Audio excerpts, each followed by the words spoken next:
Right now, Pittsburgh's best sports show is about to begin. Call us or tweet us. We've got things to talk about on the Ireland Contracting Nightly Sports Call. All right, thanks a lot, Ken, and thank you for tuning into the Ireland Contracting Nightly Sports Call. I'm Rich Walsh alongside Andrew Filipponi for tonight's show, and we're talking about the battling Buccos, who have not been battling since that All-Star break, 2-7 in their last 9 games. The offense has just completely gone away. They've had pitching, and you would have thought, if you would have told me, Andrew, before the All-Star break that they would get this kind of pitching, I would say that their record would be reversed. Really? With the way they were hitting going into the break. Okay.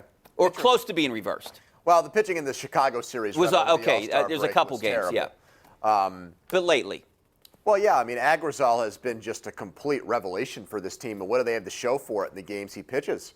Right, they win one in St. Louis and then the game here yesterday. But outside of him, we're talking about a rotation that we're patting Chris Archer on the back when he gives you 6 innings and 3 runs, which was not why you gave up 3 high-level young players to bring him in here and be a 6-inning starter who really was never, hasn't really been dominant yet. The strikeout numbers are good, but he hasn't been able to put it together where you get like an 8-inning start, Richie, with like 1 run or less. So I get what you're saying there. The comments Huntington made today about Felipe Vasquez were revelatory as far as I was concerned, what he said about his future here. And it made it seem pretty straightforward to me that Vasquez is not going to get traded between now and the July 31st trade deadline. And I don't think that's right now the right approach the Pirates should be taking. All right, so Huntington said that when asked if they were going to trade Vasquez or some form of a question like that, he said he wants Felipe Vasquez closing games for the Pirates in playoff situations, something to that effect. Closing in playoff games for the Pirates. Now, I don't foresee the Pirates going to the playoffs anytime soon. I think that was the implication, is that he made it seem like they're close. If it's not this year, then it'll be next year. And one of the follow-up comments I guess he made, just sorting through some of the parts of that Q&A today, was if I thought we were going to be a 100-loss team next year, I would have more interest in trading Felipe Vasquez, is what Huntington said. I look at it this way, Richie, with elite closers. Rivera just went into the Hall of Fame today, you know? When you're the Yankees and you're going to the playoffs every year, Mariano Rivera is the type of pitcher that takes you from just going to the playoffs and wins you a World Series. The closer can be the difference. But we're not talking about that kind of situation with the Pirates. They're not the Dodgers. They're not the Red Sox. They're not the Astros. They're trying to put together a nucleus or a core of players that's good enough to get to the playoffs. And I think they need to use Felipe Vasquez to get those players here, because we know they're not going to go into free agency and get them, right? I 100% agree with you. And if you watch the number 1 Concord Sports Showdown tonight, there's a couple of people that disagree with us. But I would trade Vasquez because I think you could get the biggest haul for Vasquez. Richie, let me ask you this question. When Keller comes up here, let's say he's here either in September or next year. Once that happens, who's the best pitching prospect in their organization? Who's the next guy? They don't have one. That's a good question. There's no, So my point is, you're going to use Felipe Vasquez, I think, to get you another young pitcher. Maybe it's a trade with the Dodgers and you get a catcher in here, because let's be honest, Diaz and Stallings is not a catching combination that you win with.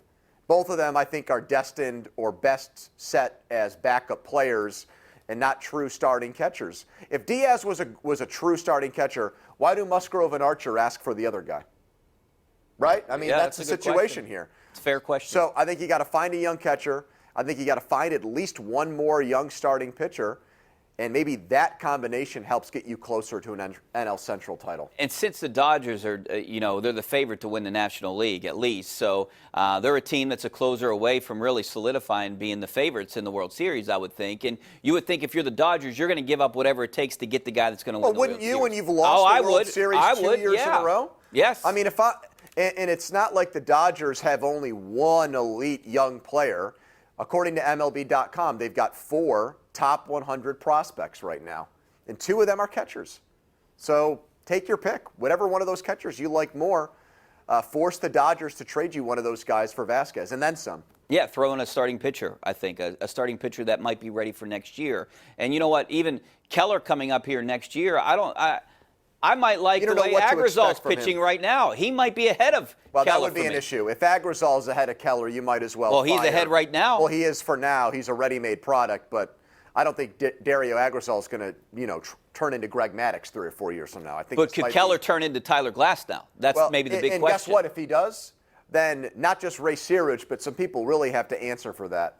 Because how many young pitchers have to come through the pipeline and they either never amount to much here or they go on to a new team and they instantly get better, or vice versa. Chris Archer comes here and he's a guy who pitches to a 5 ERA. I'm sorry. That's got to change. The Pirates need to develop players.